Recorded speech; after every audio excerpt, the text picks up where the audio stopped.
this is all right. Okay, let's see. There's an air conditioning unit there. 72. I don't know about that.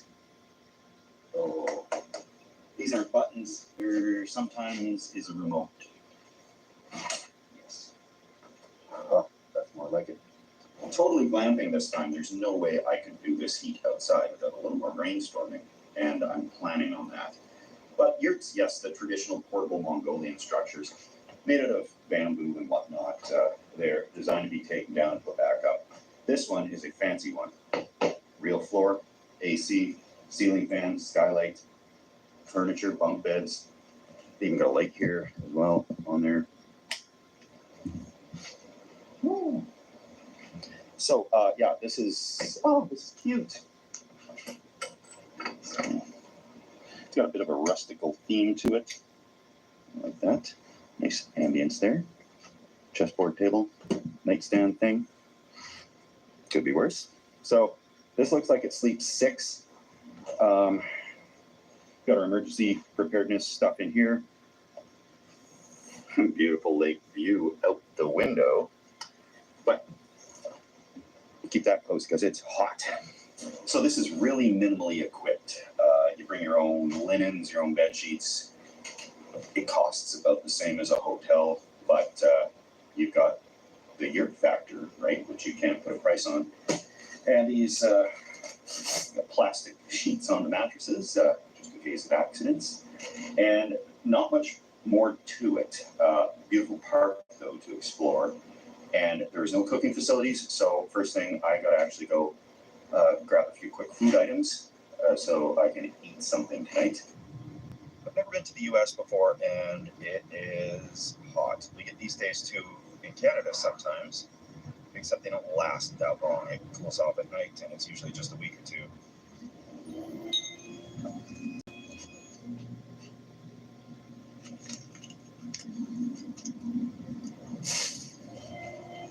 Got it all, and they had firewood. Oh, pretty good bundles, I guess. Need some ice. 10 pounds for $2, 20 pounds for $2.50. Only a fool would buy 10. Put money in. US has some pretty forgiving bill readers. Canada, they gotta be kind of perfect. Okay. 20 pounds.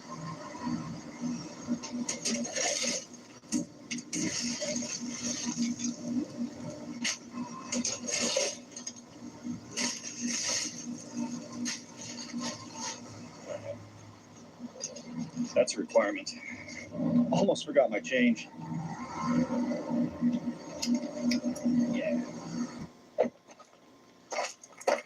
I don't think I'm going to need a lot of blankets, but I'm not sleeping right on that plastic.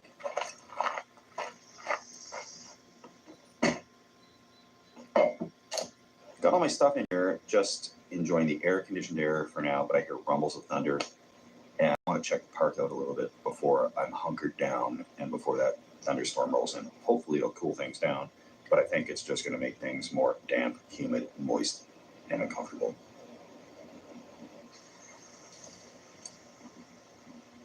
Towering cumulonimbus is threatening to unleash on me, so just going to get down here as quick as I can to see these falls.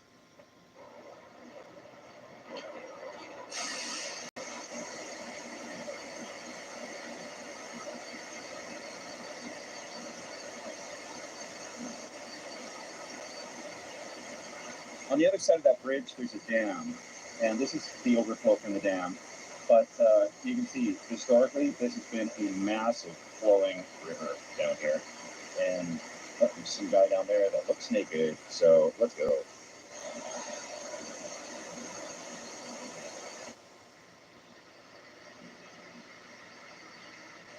Before that dam went up, there's prehistorically been a grist mill, which we all know is a mill that grinds seeds into flour.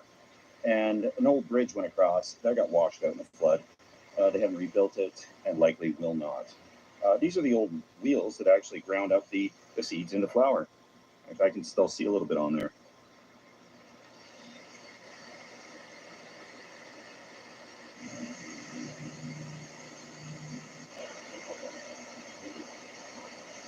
made a life out of dodging grizzlies, hiding from cougars, security guards, etc. But out here it poses a whole new threat. We're talking black widows. We got water moccasins, venomous snakes, alligators, things that sneak up on you. Like a bear is not going to sneak up on you. It's going to come roaring. And so I got to keep an eye out. I have no tan. Look at that. It's bad. I'm going to burn to a crisp in no time. And this is a beautiful tree. I'm just going to stop for a brief moment here because I'm out of breath and it's a nice tree. This little guy here.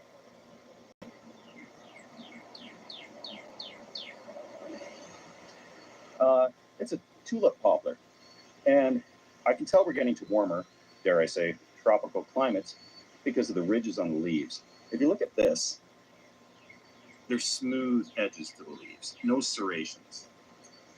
Now, back where I live, every single leaf on every single tree has these little sharp edges on it. And there are some here too, but the more tropical you get, the smoother the edges are on the edge of the leaves. Everything around here closes at dark. So I'm obeying by all the rules, even little policies and bylaws while I'm in a foreign country. I don't want any problems. So we're just going to come up with some interesting videos. I got a pretty fun one coming up in a few weeks here. So that's kind of why I'm here. But let's get back to the yurt. Enough about the trip, more about the yurt. Looks like a pretty standard state park from the one I've seen. Pretty much like a provincial park in Canada, which I'm used to. Oh, home sweet yurt. Getting acclimatized to this temperature is going to take a little work, but I'll cool off for a little bit. Still waiting on that storm, hasn't happened yet, and let's explore the yurt.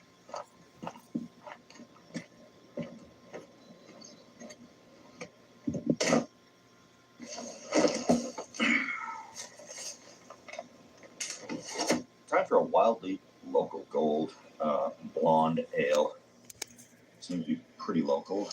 It's definitely required right now.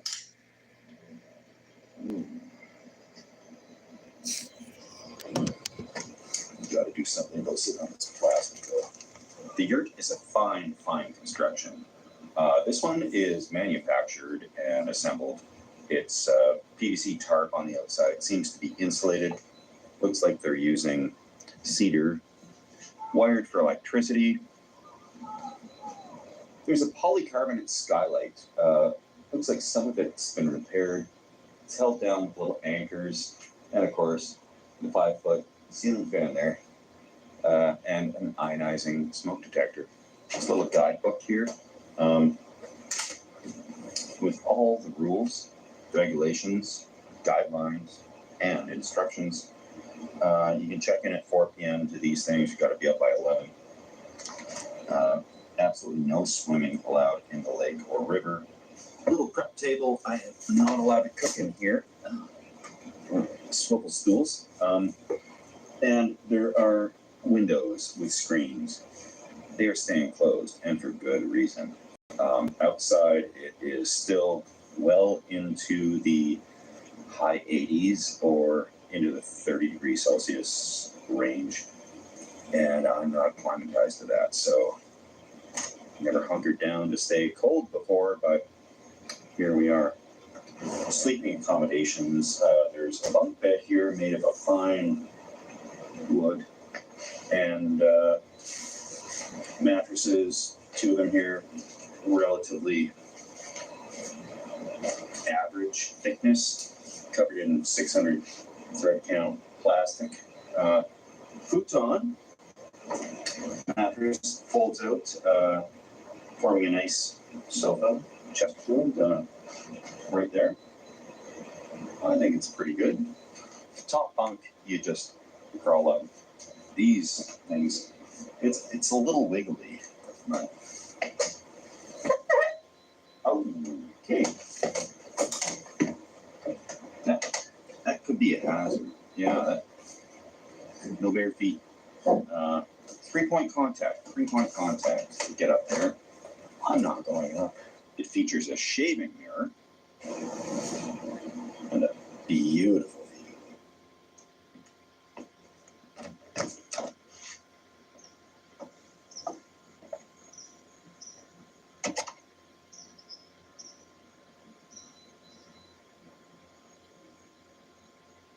So this is the outside of the yurt. These are the flaps that the Velcro is a little worn, understandably because of the heat, but PVC tarps are holding together pretty good. This is the back door to the porch here.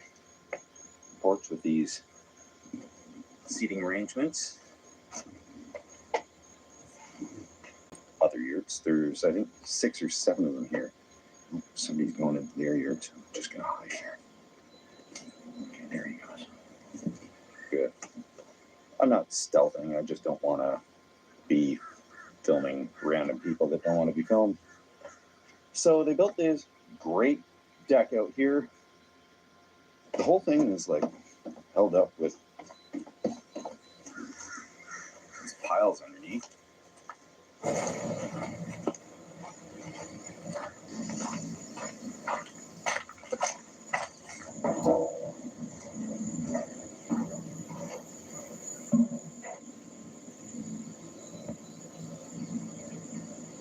I'm not sure if I mentioned that the ticks here can drop right out of the trees onto you. So I'm completely in my comfort zone. And yep, there's home sweet yurt right up there.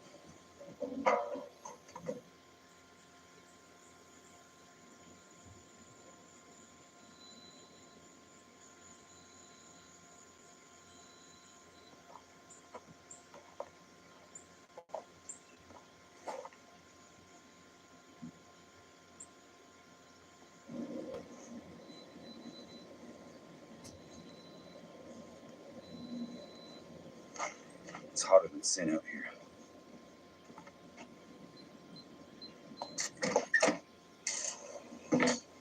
Oh, hey, welcome to Cooking with Steve. Getting the meal ready for tonight before I head off to the fire. And it's going to be spicy. That's not a problem because the bathrooms are right over there. And I just worked with what I could get from the local store down the road. I love the challenges like that where I can just hit the local store, pick up what I need, and invent a recipe. So let's hope this works. Ah, there's ants everywhere and they're crawling all over me. Those aren't just piles of needles. Those were carried there by ants. Anyway, got to cook outside. So the last thing I want to do in there is cook anyways. And I was sure to grab a couple of different fire starter options. These are some Royal Oak tumbleweeds, natural fire starter with all natural paraffin wax. I don't know if paraffin wax is that natural, but I don't care. We're gonna get this started and get right back in there into the air conditioning. Just gonna get, yeah. These ants are pretty relentless.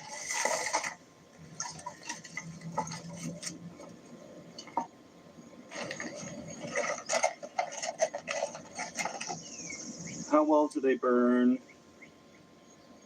Oh, not bad, I'll say that. Okay, in they go. That should do the job.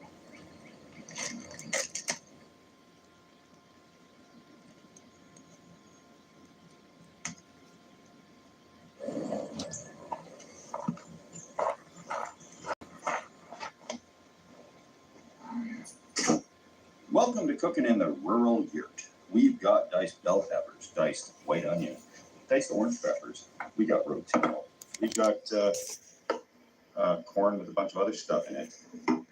Also, taco seasoning packages, tater tots and beef.